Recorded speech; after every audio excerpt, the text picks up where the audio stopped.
গল্পতরু চ্যানেলে আপনাদের সাথে আছি আমি রাজ। পড়ছি বিভূতিভূষণ বন্দ্যোপাধ্যায়ের উপন্যাস অশনি সংকেত। পড়ছি এর প্রথম পর্ব। নদীর ঘাটে তালগাছের গুড়ি দিয়ে ধাপ তৈরি করা হয়েছে। দুটি স্ত্রীলোক স্নানরতা। একটি স্ত্রীলোক অপেক্ষাকৃত অল্প বয়সী, 30-এর সামান্য কিছু নিচে হয়তো হবে। অপরটি প্রৌঢ়া। প্রৌঢ়া বললে, ও বামন দিদি, ওঠো, কুমির এসেছে নদীতে। অপর বধূটির উঠবার ইচ্ছে নেই জল থেকে এত তাড়াতাড়ি। সে কোনো জবাব না দিয়ে গলা জলে দাঁড়িয়ে রইল। বামন দিদিকে নিয়ে আর কখনো যদি নাইতে আসি। রাগ করো না পুটির মা, সত্যি বলছি, জলে নামলে আমার আর ইচ্ছে করে না যে উঠি। কেন বামন দিদি? যে গায়ে আগে ছিলাম সেখানে কি জল কষ্ট? সে যদি তুমি দেখতে। একটা বিল ছিল, তার জল যেত শুকিয়ে। জ্যৈষ্ঠী মাসে 1 বালতি জলে নেওয়া, অথচ তার নাম ছিল পদ্মবিল। বধূটি হিহি করে হেসে ঘাট দুলিয়ে বললে, পদ্মবিল? দেখো তো কি মজা পুটির মা, চৈত্র মাসে জল যায় শুকিয়ে, নাম পদ্মবিল। এই সময় একটি কিশোরী জলের ঘাটে নামতে নামতে বললে, অঙ্গন দিদি, তোমার বাড়িতে কলু তেল দিতে এসে দাঁড়িয়ে আছে, শিগগির যাও। আমায় বলছিল, আমি বললাম ঘাটে যাচ্ছি, ডেকে দেব এখন। অঙ্গন বইয়ের হাসি তখনও থামেনি। সে বললে, তোর বৌদিদির কাছে গল্প করছি পদ্মবিলের, জল থাকে না চৈত্র মাসে, নাম পদ্মবিল। মিটি বলল, সে কোথায় অঙ্গন দিদি? সেই যেখানে আগে ছিলাম সেই গায়ে। সে কোথায়? ভাতছালা বলে গা, অম্বিকপুরের কাছে। তোমার শ্বশুরবাড়ি বুঝি? না, আমার শ্বশুরবাড়ি হরিহরপুর, নদে জেলা। সেখানে বড্ড চলাচলতির কষ্ট দেখে সেখান থেকে বেরুলাম, তো এলাম এই পদ্মবিলের গায়ে। তারপর তারপর সেখান থেকে এখানে। অঙ্গন জল থেকে উঠে বাড়ি চলে গেল। গ্রামখানিতে এরাই একমাত্র ব্রাহ্মণ পরিবার, আর সবাই কাপালি ও গোয়ালা। নদীর ধারে এই গ্রাম বেশি দিনের নয়। বসিরহাট অঞ্চলের চাষি, জমি নোনা লেগে নষ্ট হওয়াতে সেখান থেকে আজ 12-13 বছর আগে কাপালিরা উঠে এসে নদী তীরের এই অনাবাদি পতিত জমি সস্তায় বন্দোবস্ত করে নিয়ে গ্রামখানা বসিয়েছিল। তাই এখনও এর নাম নতুন গা। কেউ কেউ বলে চলপলতার নতুন পাড়া। অঙ্গনদের বাড়ি গোয়ালপাড়ার প্রান্তে, দুখানা মেটে ঘর, খড়ের ছাউনি, একখানা দোচালা রান্নাঘর। পরিষ্কার পরিচ্ছন্ন উঠানের ধারে ধারে পেঁপে ও মানকচু গাছ। চালে দিশি কুমড়ার লতা দেওয়া হয়েছে কঞ্চি দিয়ে। রান্নাঘরের পাশে গোটাকতক বেগুন গাছ, ঢেঁড়স গাছ। অঙ্গন এসে দেখল বদ্রীনাথ কলু বড় একটা ভাঁড়ে প্রায় 250 খাঁটি সর্ষের তেল এনেছে। তেল মাপা হয়ে গেলে বদ্রীনাথ বললে, মা ঠাকুরন, আজ আর সর্ষে দেবেন নাকি? উনি বাড়ি এলে পাঠিয়ে দেব, এখন এই তেলে 1 মাস চলে যাবে। আর পয়সা 6টা। কেন, খোল তো নিয়েছ, আবার পয়সা কেন? 6টা পয়সা দিতে হবে সর্ষে ভাঙানির মজুরি। খোলের আর দাম কত মা ঠাকুরন, তাতে আমাদের পেট চলে। আচ্ছা, উনি বাড়ি এলে পাঠিয়ে দেব। অঙ্গন বইয়ের 2টি ছেলে। বড়টির বয়স 11 বছর, আর ডাকনাম পটল। ছোটটি 8 বছরের। তাকে এখনো খোকা বলেই ডাকা হয়। পটল খুব সংসারী ছেলে। এসব তরিতরকারির ক্ষেত সেই করেছে বাড়িতে। এখন সে উঠোনের পাশে বসে বেড়া বাঁধবার জন্যে বাঁশের বাখারি চাঁচ্ছিল।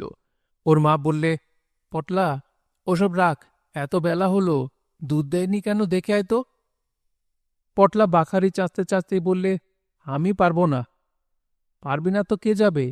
আমি যাব দুধ আনতে সেই কেষ্টদাসের বাড়ি? আহা, ভারী তো বেলা হয়েছে, এখন বেড়াটা বেঁধে নেই, একটু পরে দুধ এনে দেব। না, এখনই যা। তোমার পায়ে পড়ি মা, বাবা বাড়ি এলে আর বেড়া বাঁধতে পারবো না। এই দেখো, ছাগল এসে আজ বেগুন গাছ খেয়ে গিয়েছে। খোকা এসে বললে, মা, আমি দুধ আনবো, দাদা বেড়া বাঁধুক। অঙ্গন সে কথা গায়ে না মেখে বললে, খোকা, গাছ থেকে 2টো কাঁচা ঝাল তোল, তোদের মুড়ি মেখে দি। খোকা জেদে সুরে বললে, আমি দুধ আনবো না মা। না। কেন, আমি পারি নে? তোকে বিশ্বাস নেই, ফেলে দিলেই গেল। তুমি দিয়ে দেখো, না পারি কাল থেকে আর দিও না। কাল থেকে তো দেব না, আজকের 2 সের দুধ তো বালির চড়ায় গড়াগড়ি খাক। তোর সর্দারি করবার দরকার কি বাবু? 2টো কাঁচা ঝাল তুলতে বললাম, তাই তোল। এমন সময় পটলের বাবা গঙ্গাচরণ চক্রবর্তী বাড়ি ঢুকে বললে, কোথায় গেলে? এই মাছটা ধরে দিনু তাওর দিলে, বললে 7-8টা মাছ পেয়েছি, এটা ব্রাহ্মণের সেবায় লাগুক।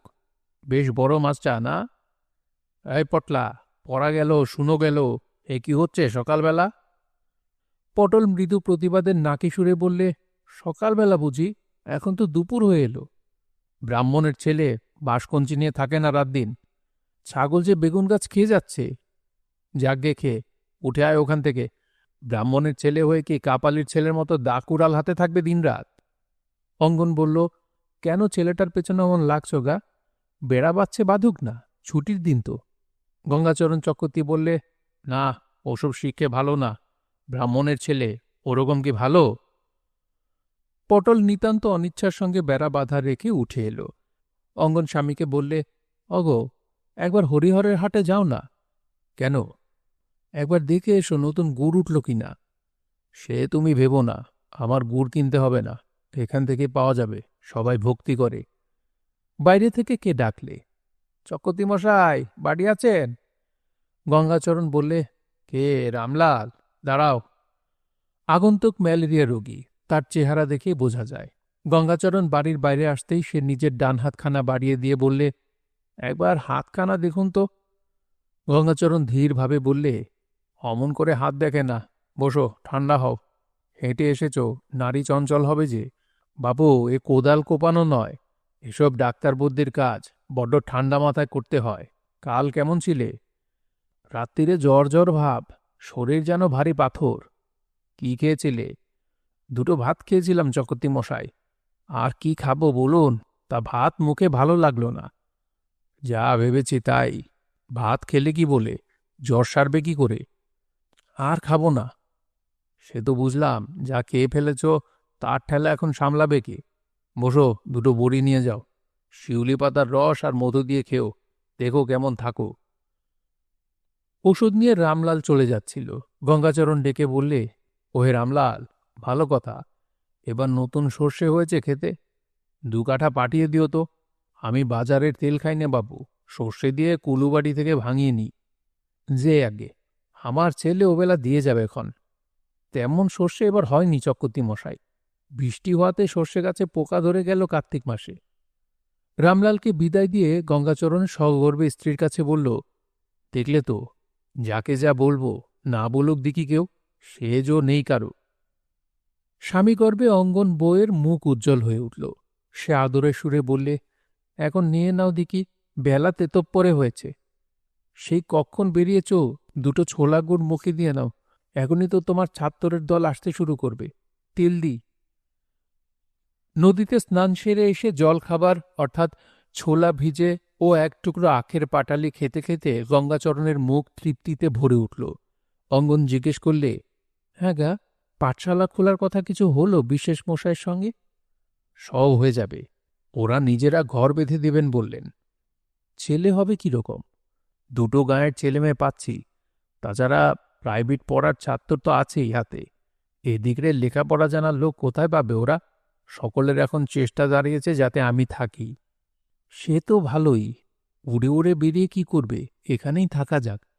আমার বড় পছন্দ হয়েছে, কোনো জিনিসের অভাব নেই, মুখের কথা খসতে যা দেরি। রও, সব দিক থেকে বেঁধে ফেলতে হবে বেটাদের। চাষাগা, জিনিস বলো, পত্তর বলো, ডাল বলো, মূলো বেগুন বলো, কোনো জিনিসের অভাব হবে না। এ গায়ে পুরোত নেই, ওরা বলছে, চক্রবর্তী মশাই, আমাদের লক্ষ্মী পুজো মনসা পুজোটাও কেন আপনি করুন না? সে বাপু আমার মত নেই। কেন কেন? কাপালিদের পুরুতগিরি করবে? শুদ্ধুর যাজক বামুন হলে লোকে বলবে কি? কে টের পাচ্ছে বলো? এ অজপাড়া গায়ে কে দেখতে আসছে? তুমিও যেমন। কিন্তু ঠাকুর পুজো জানো, না জেনে পুজো আচ্চা করা, ওসব কাঁচা খেকো দেবতা, বড্ড ভয় হয়। ছেলেপিলে নিয়ে ঘর করা, অত ভয় করলে সংসার চলে না। পাঁজিতে আজকাল ষষ্ঠী পুজো মাকাল পুজো সব লেখা থাকে, দেখে নিলেই হবে। তুমি যা বোঝো। কোনো ভয় নেই বউ, তুমি দেখে নিও, এই বেটাদের সব দিক থেকে বেঁধে ফেললে কোনো ভাবনা হবে না আমাদের সংসারে। অঙ্গনও তা জানে, স্বামীর ক্ষমতার সম্বন্ধে তার অসীম বিশ্বাস, কিন্তু কথা তা নয়। এই জায়গায় টিকে থাকতে পারলে সব হতে পারে, কিন্তু স্বামীর মন উড়ু উড়ু। কোনো গায়ে 1 বছরের বেশি তো টিকে থাকতে দেখা গেল না। বাসুদেবপুরেই বা মন্দ ছিল কি? একটু সুবিধে হয়ে উঠতে না উঠতে উনি অমনি বললেন, চলো বউ, এখানে আর মন টিকছে না। অমন করে উড়ে উড়ে বেড়ালে কি কখনো সংসারে উন্নতি হয়? তবে একথা ঠিক, বাসুদেবপুরে শুধু পাঠশালার ছেলে পড়ানোতে মাসে ৮-১০ টাকা আয় হতো। আর এখানে জিনিসপত্র পাওয়া যায় কত, উন্নতি হয়তো এখান থেকেই হবে। উনি যদি মন বসিয়ে থাকেন তবে সবই হতে পারে, সে জানে। একটু পরে ৪-৫টি ছোট ছোট ছেলে স্লেট বই নিয়ে দড়ি বাঁধা দোয়াত ঝুলিয়ে গঙ্গাচরণের কাছে পড়তে এলো। গঙ্গাচরণ বললে, আমি খেয়ে উঠলাম, একটু শুয়ে নি, তোরা পুরনো পড়া দেখ ততক্ষণ। ওরে নসু, তোদের বাড়িতে বেগুন হয়েছে? একটি ছোট ছেলে বললে, হ্যাঁ গুরুমশাই। গঙ্গাচরণ ধমক দিয়ে বললে, গুরুমশাই কি রে, স্যার বলবি, শিখিয়ে দিয়েছি না, বল। ছেলেটি ভয়ে ভয়ে বললে, হ্যাঁ স্যার। যা গিয়ে বসে লিখ গে, বেগুন নিয়ে আসবি কাল, বুঝলি? আনবো স্যার। ছেলে কটি দাওয়ায় বসে এমন চিৎকার জুড়ে দিলে যে তাদের ত্রিসীমানায় কারো নিদ্রা বা বিশ্রাম সম্পূর্ণ অসম্ভব। অঙ্গন স্বামীকে বললে, ওগো, তোমার ছাত্রেরা যে কানের পোকা বের করে দিলে, ওদের একটু থামিয়ে দাও। গঙ্গাচরণ হেঁকে বললে, এই, পড়া থাক এখন, সবাই শর্টকে করাঙ্কে লিখে রাখ সেলেটে, আমি ঘুমিয়ে উঠে দেখব। তারপর স্ত্রীকে খুশি স্বরে বললে, ৬টা হয়েছে, আরও ৭-৮টা কাল আসবে পুবপাড়া থেকে। ভীম ঘোষ বলছিল, বাবা ঠাকুর, আমাদের পাড়ার সব ছেলে আপনার কাছে পাঠাবো। নেতা কাপালির কাছে পড়লে যদি ছেলে মানুষ হতো তাহলে আর ভাবনা ছিল না। ব্রাহ্মণ হল সমাজের সব কাজের গুরুমশাই, কথায় বলে ব্রাহ্মণ পণ্ডিত। গঙ্গাচরণ মন দিয়ে ছেলে পড়ায় বটে। ঘুম থেকে উঠে সে ছেলেদের নিয়ে অনেকক্ষণ ব্যস্ত রইল। কাউকে নামতা পড়ায়, কাউকে ইংরেজি ফার্স্ট বুক পড়ায়। ফাঁকিবাজ গুরুমশাই কেউ তাকে বলতে পারবে না। বেলা বেশ পড়ে গেলে সে ছাত্রদের ছুটি দিয়ে লাঠি নিয়ে বাইরে বেরোবার উদ্যোগ করতে অঙ্গনে সে বললে, ওগো, কিছু খেয়ে যাবে না? আজ দুবারি থেকে দুধ পাঠিয়ে দিয়েছিল, একটু ক্ষীর করেছি। বৈকালিক জলযোগ অনেকদিন অদৃষ্টে ঘটেনি। নানা অবস্থা বিপর্যয়ের মধ্যে আজ ৩টি বছর কাটছে স্বামী স্ত্রীর।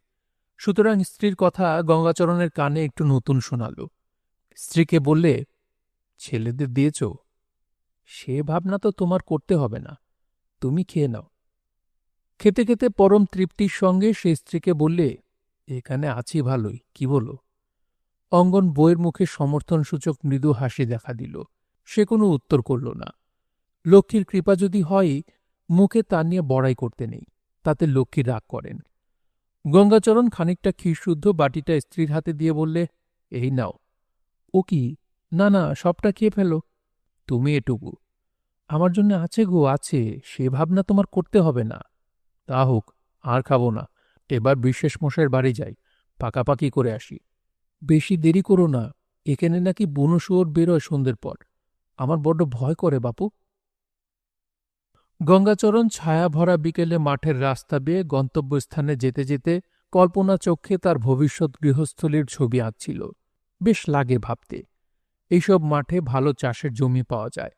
যদি কিছু জমি তারঙ্গারার বারুজ্জে জমিদারের কাছ থেকে বন্দোবস্ত নেওয়ার যোগাযোগ ঘটে, যদি বিশ্বাস মশাইকে বলে কয়ে একখানা লাঙল করা যায়, তবে ভাত কাপড়ের ভাবনা দূর হবে সংসারের।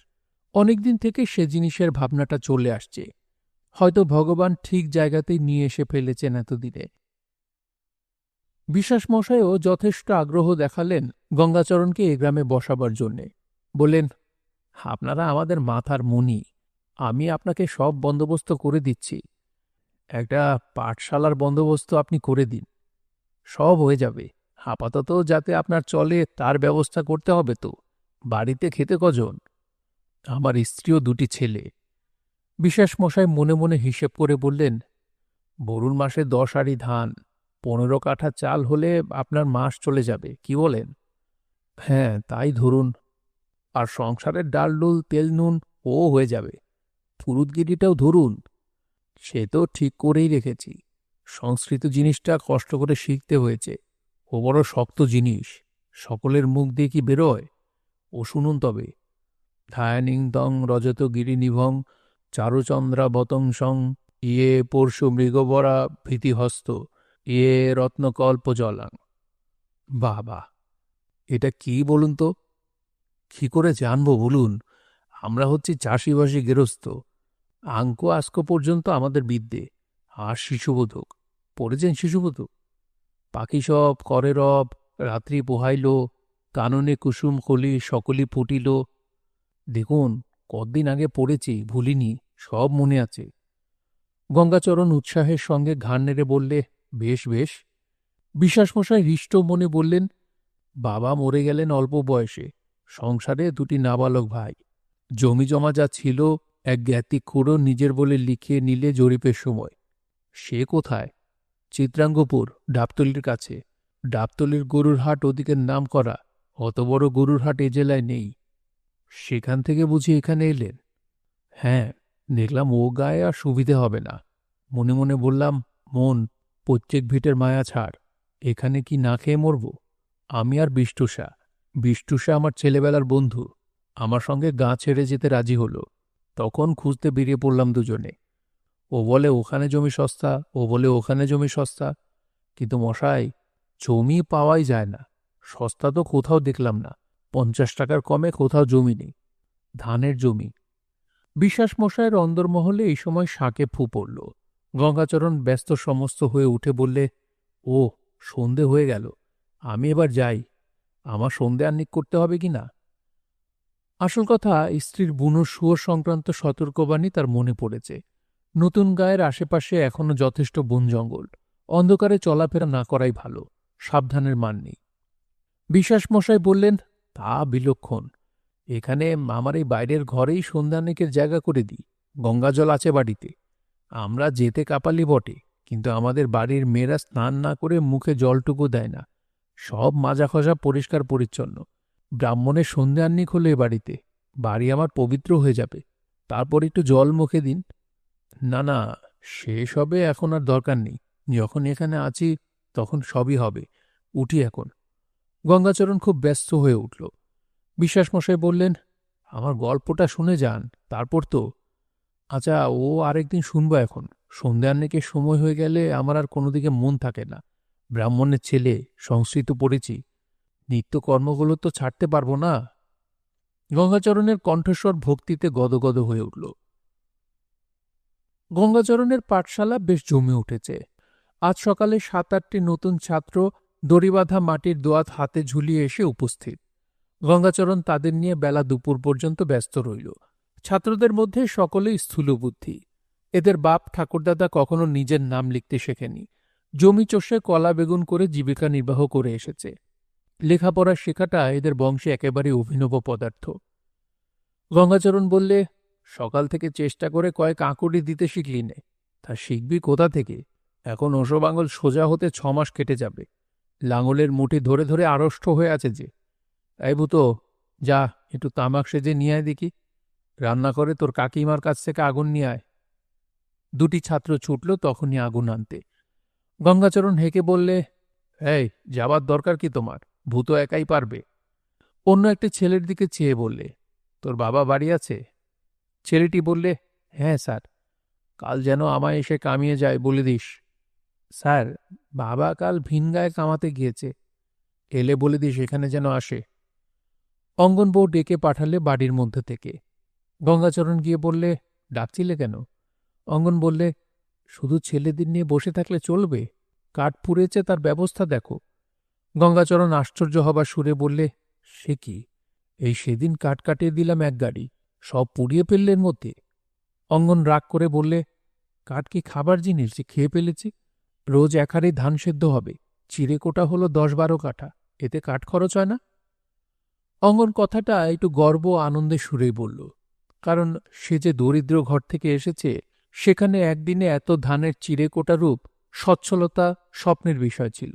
যে দারিদ্র্যের মধ্যে এসে পড়েছিল প্রথম শ্বশুরবাড়ি এসে, এখন সে কথা ভাবতেও যেন পারা যায় না। বাসুদেবপুর এসে আগের চেয়ে অবশ্যই অবস্থা ভালোই হয়েছিল। তবে সে গ্রামে শুধু পাঠশালার ছেলে পড়ানোর আয় ছিল সম্বল, জিনিসপত্র কেউ দিত না। স্বামী স্ত্রীর মধ্যে এখন বাসুদেবপুর নিয়ে কথা ওঠে।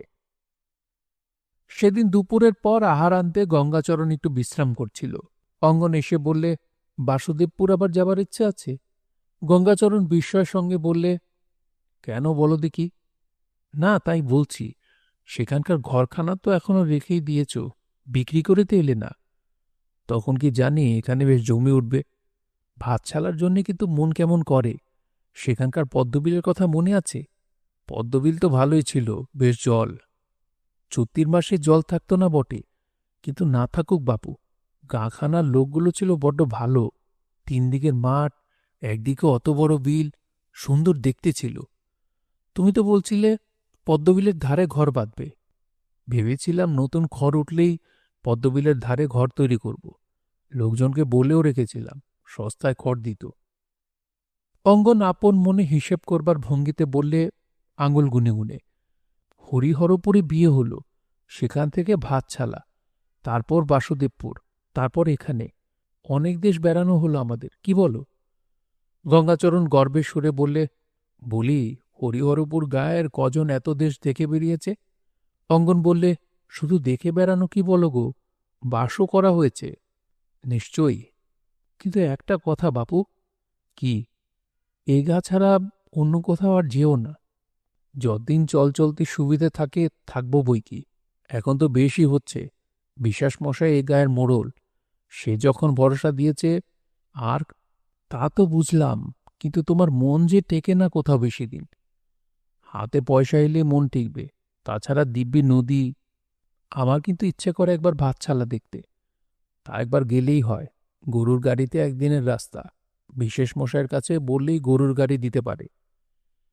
অঙ্গন আগ্রহের সঙ্গে বললে, হ্যাঁ গা, তো বলো না, বলবে একবার বিশেষ মশাইকে? গঙ্গাচরণ হেসে বললে, কেন, ভাতছালা যাবার খুব ইচ্ছে? খুব। তুমি তাহলে পটল আর খোকাকে নিয়ে ঘুরে এসো একদিন। কেন তুমি? আমার পাঠশালার ছুটি কই? আচ্ছা দেখি চেষ্টা করে। কতকাল যায়নি ভাতছালা, 4 বছর কি 5 বছর। ভাতছালার বিনি নাপতিনিকে মনে আছে? আহা, কি ভালোই বাসত। আবার দেখা হলে সেও কত খুশি হয়। সেই আমবাগানের ধারে আমাদের ঘরখানা। আচ্ছা, কত জায়গায় ঘর বাঁধলে বলো তো? গল্পগুজবে শীতের বেলা পড়ে এলো। গঙ্গাচরণ উঠে বললে, যাই, একবার পাশের গাঁয়ে যাব। পাঠশালার জন্যে আরও ছাত্র জোগাড় করে আনি। ছাত্র যত বেশি হবে ততই সুবিধে। একটু কিছু জল খেয়ে যাও। গঙ্গাচরণ আহ্লাদে হেসে বললে, অভ্যেস খারাপ করে দিও না বলছি। এই সময় জল খাবার খেয়েছি কবে? অঙ্গন হাসি মুখে বললে, মা লক্ষ্মী যখন জুটিয়ে দিয়েছেন তখন খাও। দাঁড়াও, আমি আনি। একটা পাথরের বাটিতে কয়েক টুকরো পেঁপে কাটা ও আখের টিকলি ও একটা কাঁসার বাটিতে খানিকটা সর নিয়ে অঙ্গন বউ স্বামীর সামনে রাখলে। গঙ্গাচরণ খেতে খেতে বললে, আচ্ছা, একটা কাজ করলে হয় না? কি? আচ্ছা, একটু চায়ের ব্যবস্থা করলে হয় না? অঙ্গন ঠেঁটি উল্টে বললে, ও, তোমার যদি হলো তো সব চাই। চা? কেন? ওসব বড় মানুষে খায়, গরিবের ঘরে কি পোষায়? গঙ্গাচরণ হেসে বললে, আসলে তুমি চা তৈরি করতে জানো না তাই বলো। অঙ্গন মুখভঙ্গি করে বললে, আহা, পারো তো চা করতে, কোথায় করলে তুমি? অঙ্গন এক ধরনের হাসলে, যার মানে হচ্ছে আর ভান করে কি করব। গঙ্গাচরণ বললে, কেমন ধরে ফেলেছি কিনা? অঙ্গন প্রত্যুত্তরে আরেকবার হেসে বললে, না করি, করতে দেখেছি তো। বাসুদেবপুরে চক্রবর্তী চা খেত সবাই, আমি গিন্নির কাছে বসে বসে দেখতাম না বুঝি। গঙ্গাচরণ পাশের গ্রামে যখন মাঠের পথ দিয়ে বেরিয়ে গেল তখন বেলা বেশ পড়ে এসেছে। সারাদিনের তাজা খড় রোদে উলু ও কাশবনে কেমন সুন্দর একটা সোঁদা গন্ধ। শীতও আজ পড়েছে মন্দ নয়। একটা লোক খেজুর গাছে মাটির ভাঁড় নিয়ে উঠছে দেখে গঙ্গাচরণ ডেকে বললে, বলি, ও চিদাম, একদিন খেজুর রস খাওয়াও বাবা। লোকটা গাছের উপর থেকে বললে, গুরুমশাই, কাল সকালে পেটিয়ে দেবেন একটা ছেলে, একবার যেন নিয়ে যায়। গঙ্গাচরণের মনে যথেষ্ট আনন্দ ও সন্তোষ এই ভেবে যে কেউ তার কথা এখানে ঠেলতে পারে না, সবাই মানে, যার কাছে যে জিনিস চাওয়া যায় কেউ দিতে অস্বীকার করে না। বাসুদেবপুরে এমন ছিল না, ভাত ছালাতেও না। পাশের গ্রামের কোনো নাম নেই, পশ্চিমপাড়া বলে সবাই। এর একটা কারণ, এসব গ্রাম আজ কয়েক বৎসর হলো বসেছে। আগে এসব পতিত মাঠ বা অনাবাদি চর ছিল। এদেশে চাষাবাদের জমির অভাব ছিল না। তাদের মধ্যে কেউ এসে সব জঙ্গল ও নল খাগড়া ভরা পতিত জমিতে চাষ করতে রাজি নয়। অন্য জেলা থেকে কাপালি জাতীয় চাষারা এসে এই অনাবাদি চরে সোনা ফুলিয়েছে। এরাই নতুন গ্রামগুলো বসিয়েছে। গ্রামের নামকরণ এখনো হয়নি। পশ্চিমপাড়াতে ঢুকে গ্রামের মণ্ডপ ঘর। বিকেলে 2-5 জন লোক এখানে বসে তামাক পোড়াচ্ছে। একজন গঙ্গাচরণকে দেখে বললে, কি মনে করে দাদা ঠাকুর, পেন্নাম হই, আসুন। গঙ্গাচরণ ভরং দেখাবার জন্যে ফতুয়ার নিচে থেকে পৈতাটা বার করে আঙুলে জড়িয়ে হাত তুলে বললে, জয়স্তু। তারপর বসে একবার এদিক ওদিক তাকিয়ে বললে, এটা বেশ ঘরখানা করেছ তো, পুজো হয়। দলের মধ্যে একজন গঙ্গাচরণকে তামাক খাওয়ার জন্যে কলা পাতা আনতে ছুটল। একজন বললে, পুজো হয়নি দাদা ঠাকুর, সামনের বারে করবার ইচ্ছে আছে। আচ্ছা, আপনি পারবেন দাদা ঠাকুর? গঙ্গাচরণ অবজ্ঞাসূচক হাসি হেসে চুপ করে রইল, উত্তর দিলে না। ওতে পসার থাকে না। ওদের মধ্যে আরেকজন পূর্বের লোকটিকে ধমক দিয়ে বললে, জানিস নে শুনিস নে কথা বলতে যাস, ওই তো তোর দোষ। উনি জানেন না পুজো করতে তো কি করবি, উনি নেকাপড়া জানা পণ্ডিত মানুষ। গঙ্গাচরণ ধীরভাবে বললেন, থাক থাক, ও ছেলে মানুষ, বলেছে বলেছে। ইতিমধ্যে কলার পাতা এলো। একজন হুঁকো থেকে কোলকে খুলে গঙ্গাচরণের হাতে দিতে যেতেই গঙ্গাচরণ বিস্মিতভাবে বললে, কি? তামাক ইচ্ছে করুন, তোমাদের উচ্ছিষ্ট কলকেতে আমি তামাক খাব?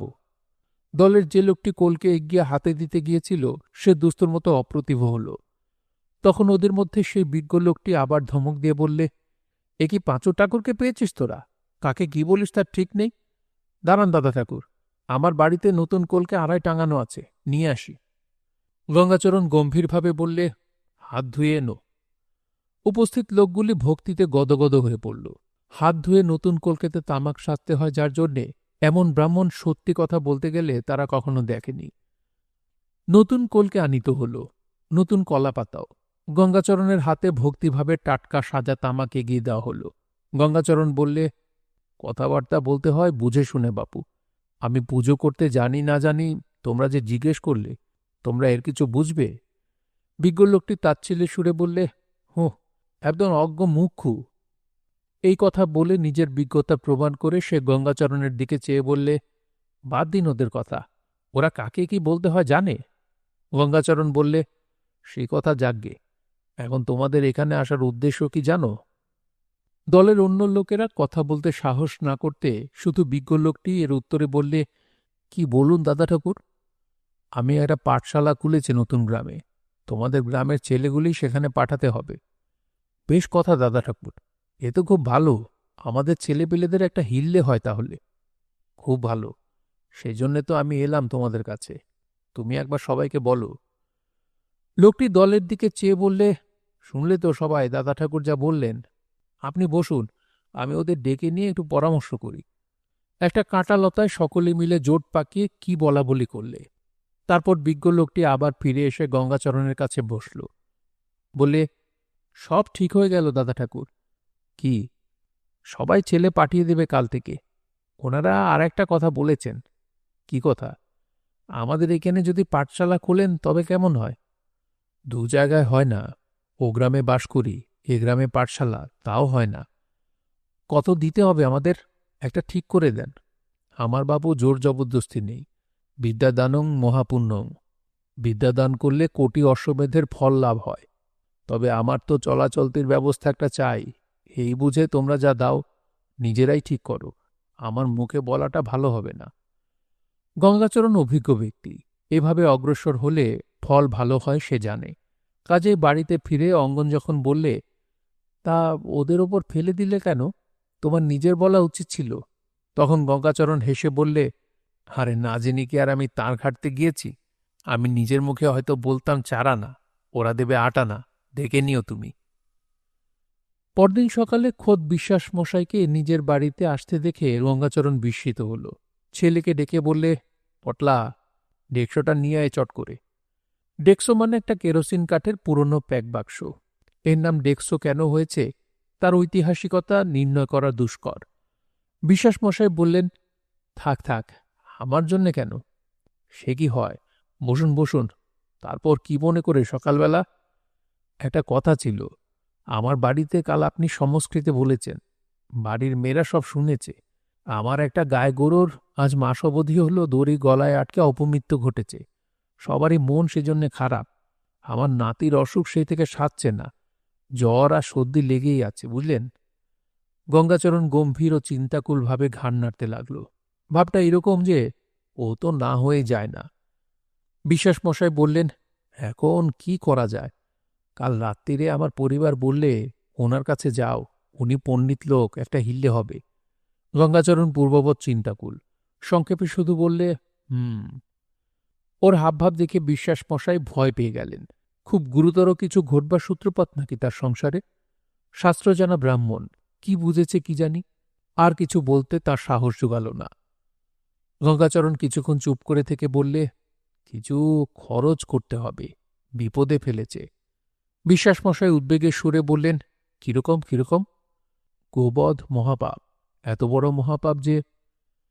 বিশ্বাস মশাই বাধা দিয়ে বললেন, কিন্তু এ তো আমরা ইচ্ছে করে করিনি, মাঠে বাধা ছিল, দড়ি গলায় কি করে আটকে। ওই একই কথা, গোবধ ওকেই বলে, মহাপাপ। এখন কি করা যায় তাহলে? সস্তায়ন করতে হবে। সামনের অমাবস্যার দিন জোগাড় করতে হবে সব। টাকা 15 কোটি খরচ হবে। বিশ্বাসমশাই উদ্বিগ্ন সুরে বললেন, কি কি লাগবে একটা ফর্দ করে দিন না ঠাকুরমশাই। গঙ্গাচরণ গম্ভীরভাবে বললে, দেখে শুনে ফর্দ করতে হবে। একটা গুরুতর ব্যাপার, আপনার নাতির অসুখ সারা না সারা এর উপর নির্ভর করছে। যা তা করে দিলেই তো হবে না। দাঁড়ান একটু, আসছি। গঙ্গাচরণ বাড়ির মধ্যে ঢুকতেই দেখলে অঙ্গন বউ দরজার কাছে দাঁড়িয়ে ওদের কথাবার্তা সব আড়াল থেকে শুনেছে। স্বামীকে দেখে বললে, ও কে গা, কি হয়েছে? গঙ্গাচরণ স্ত্রীকে হাতছানি দিয়ে ভেতরের উঠোনে ডেকে নিয়ে গিয়ে বললে, বড় খদ্দের, উনি হলেন বিশ্বাস মশাই। তোমার কাপড় আছে কখানা?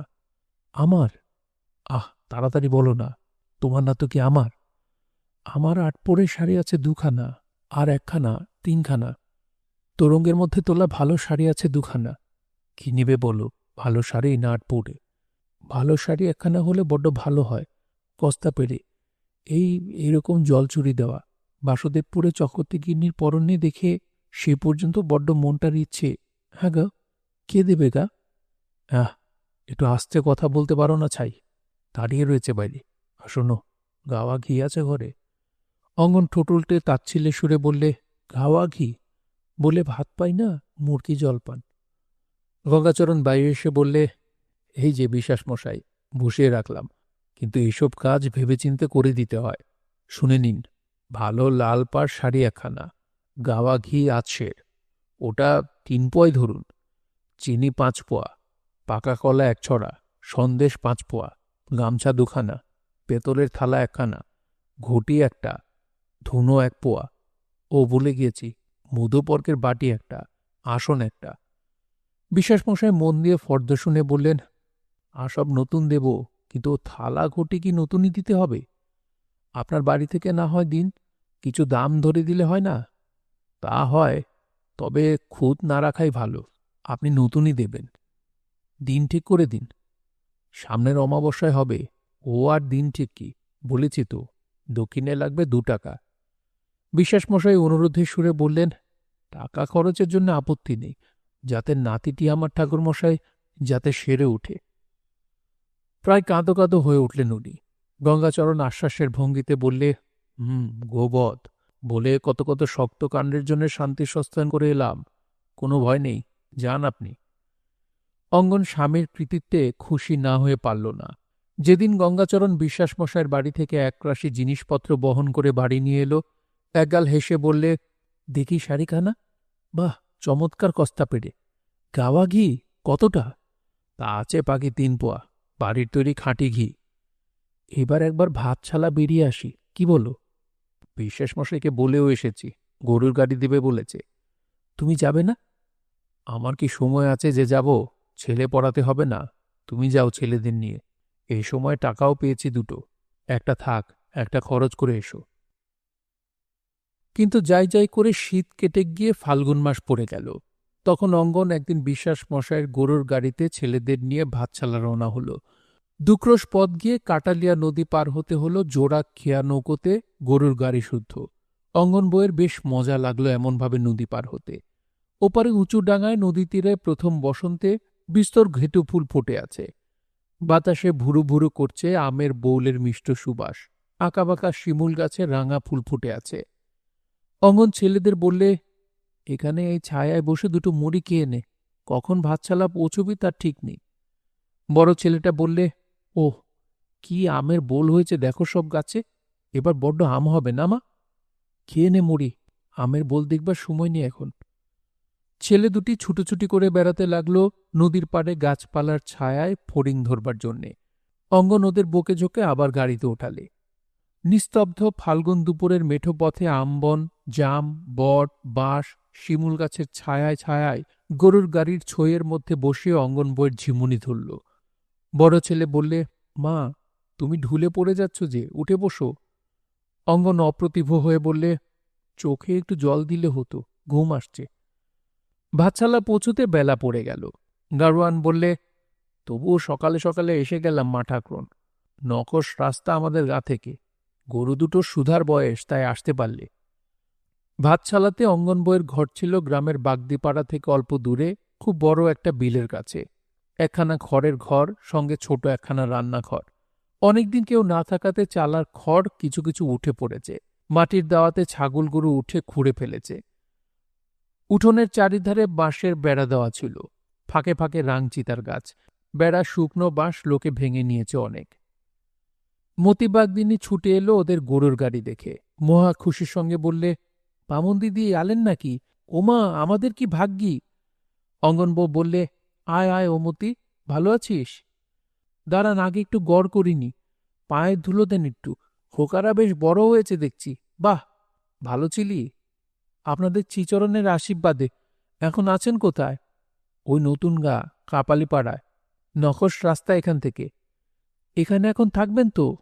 বেশি দিন কি থাকতে পারি?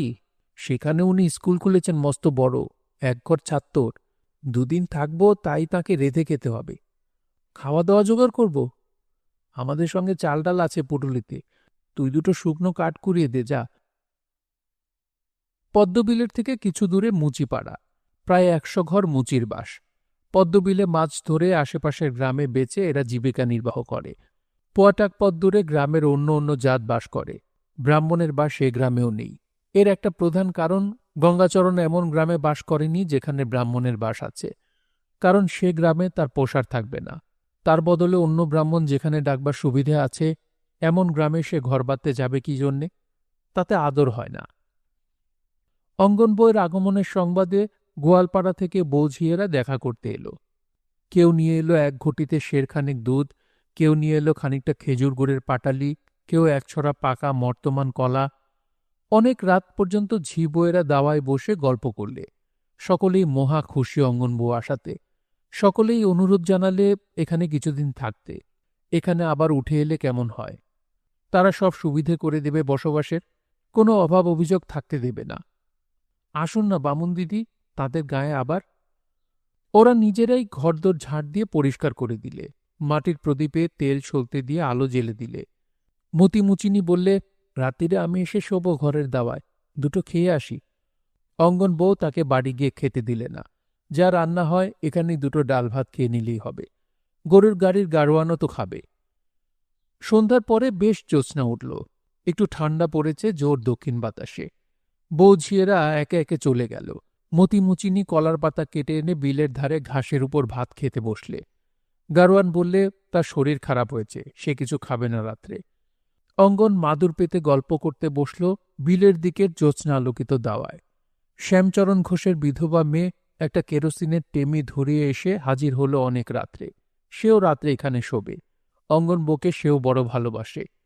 এ মেয়েটির বিবাহ হয়েছিল পাশের গ্রাম কুমুরে। ১১ বছর বয়সে বিধবা হয়েছে, এখন প্রায় ২৭-২৮ বছর বয়স। দেখতে এখনো সুন্দরী, টকটকে ফর্সা রং, মুখশ্রীও ভালো।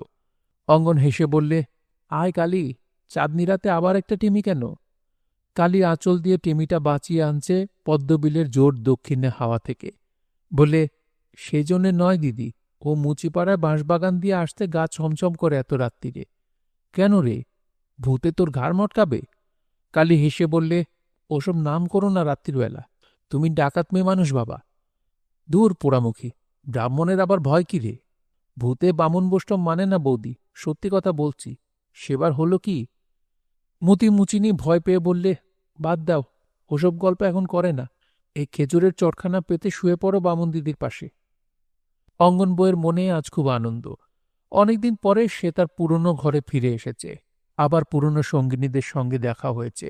পদ্মবিলের উপর এমন জ্যোৎস্না রাত্রি কতকাল সে দেখেনি, অথচ এখানে যখন ছিল তখন কোনোদিন খাওয়া জুটত, কোনোদিন জুটত না।